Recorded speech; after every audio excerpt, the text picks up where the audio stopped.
Good evening. So there's finally an admission from the government of India or INSACOG, which is the consortium of labs which does genome sequencing in the country, that Omicron, the variant of COVID-19, is in community transmission in India. Now, what does that mean? Does that mean in any way that the pandemic soon can be endemic? Joining me is Dr. Soumyadeep Bhaumik. He's an international public health expert.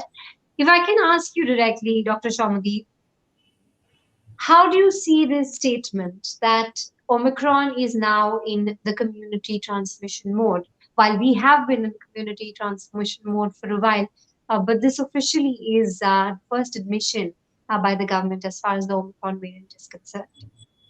Yeah, thank you for inviting me. I think it's very important to understand that the demission comes quite a bit late in the day. I think at this point, everybody probably knows that COVID-19 has been in community transmission for a really, really long time, and definitely so for Omicron too, because we were definitely having a lot of cases from the beginning of this year for people who were getting it without history of any foreign travel.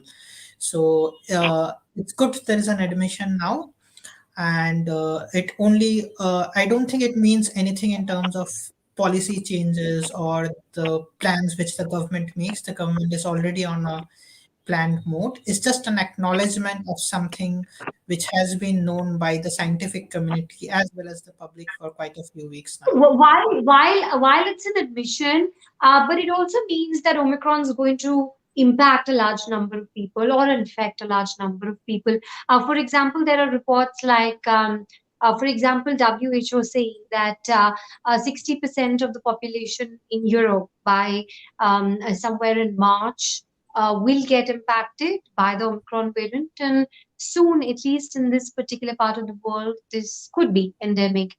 Is there any indication as far as the implications of the Omicron being in community transmission mode as far as public health is concerned large? Yeah. Yeah, I think it's very. I think what has been told by expert, and there is global consensus on this, and the evidence also clearly indicates that Omicron variant of COVID-19 is like a lot more transmissible. What this means in terms of public health is that a lot more people will be affected. Okay, of course, it's for the for the survival benefit of the virus. It's good to be more transmissible than kill a lot of people because when a person dies due to COVID-19, it's a dead end for the virus in itself. So as a result of this, it's very important for the virus for its own survival to keep on transmitting more and have lower mortality and lower severity. And I think that's what is essentially happening now. But this also means that previously, if only 30% of the population was getting infected, it's a lot more. And even if the proportion of people who are getting hospitalized is very small compared to the previous waves, because the total absolute number of people infected is a lot higher, we will see rise in hospital admissions overall, and some of which we are seeing small peaks already there. In terms of the longer term view, I think it's good for us to be prepared for the health system and also be cautiously optimistic of what this means, because we know that there might be other variants that might be coming up. So And I that would, brings me to my next question. In fact, just moments ago, before our chat, the World Health Organization, Dr. Trudeau's, in fact, said that it would be dangerous to assume that Omicron is going to be the last variant of the SARS-CoV-2 virus. In fact, we are nowhere close to an end game. So, where does that leave us? What does that really mean? Does it mean that after Omicron, we could have another variant which perhaps concern and possibly equally dangerous, if not in terms of transmission, maybe in terms of the impact that it has on people? So the thing about viruses and their evolution is we can assume it will go as per our plans, but we should not uh, assume that we our plans and what we expect is will be met. So it can evolve in a lot of different ways, and we will only know as and when viruses evolve and we see what it means. But I think it's important for us to understand that this virus has spread so far and wide that there cannot be any zero COVID approach like some countries like New Zealand are following. So that is not possible and that is not feasible. So we cannot be in a world again where there will be no SARS-CoV-2 virus. It will be there. How and in what manner, we don't know. We expect it to be in a more milder form, and it should be. But I think it's also important probably for us to think about is to restructure our the ways we live. Like in the 18th and 19th century, there has been a huge wave of public health where water and sanitation was a key focus, and we gave the message of clean water, clean sanitation, and their importance in bringing down mortality and that. I think because COVID 19 is airborne, it's important for the public health community as well as policymakers and all other stakeholders to understand the importance of good ventilation. So I think the next decade, next few years, very intensely, and also for the next decade, we have to start rebuilding our cities, the infrastructure we live in, maybe de-urbanize our societies, keep it more open, and ensure that our indoor spaces have good ventilation. The way which things have been designed so far is not the way it would work in the future, because I think, as Dr. Tedros said, that we should not expect it to get over. We will have new variants coming in.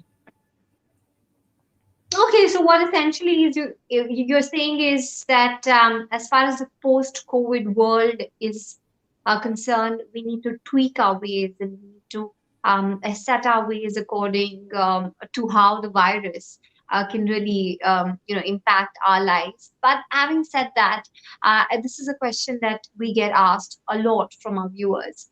For now, this is the third wave globally, at least, that the world is seeing as far as SARS-CoV-2 virus is concerned. How many more waves are possible? Fourth, fifth, and as we get on to more waves, um, will it be milder necessarily? Is there a fourth wave that the world could see the next year? Is that a possibility? We expect more strains and to evolve, and we also expect waves to happen accordingly. Whether they will be more severe or less severe, or whether they will escape our vaccines or not, we don't know about it. It is expected by basic virological principles that it goes as it goes, it becomes more mild. But essentially, I think these are more policy level or big public health level macro things which we think about when we see that it is more mild or less mild. But for an individual, it's always a 0 and 1 case. Like if I get affected and I'm unlucky of that 0.05% or 1% who is Yeah. having that, it's me and my loved one that gets to it. So, and if you look at it now, even there are around in India 485, 400 to 485, 450 that's happening every day.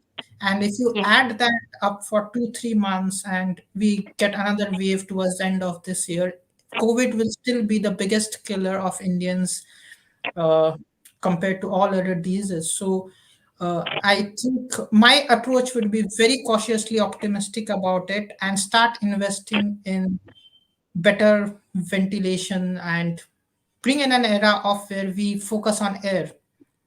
And what about vaccines? Is that something that could help us prevent future strains? For example, we've dealt with the Omicron now, we've dealt with Delta, but to prevent more deadlier strains, would it be wise to say that more and more population needs to be vaccinated. And when I say vaccinations, it also needs to reach countries that, in fact, have not been getting as many vaccines as some of the developed or rather the lucky countries, if I can put it that way, are getting. Mhm. Yeah, I think I will take up the global scenario first. India is one of those lucky countries where we have got a lot of vaccination, and like many other developed countries, and that is really great. But the narrative that is being built that the pandemic is over, I think only is built from the point of view of the winners. There are many countries in which vaccination has not happened. So the pandemic has definitely not ended there. So if as and when new strains go there, it will create problems in their health system, similar to what we have seen in other countries when vaccines were not there, even in India.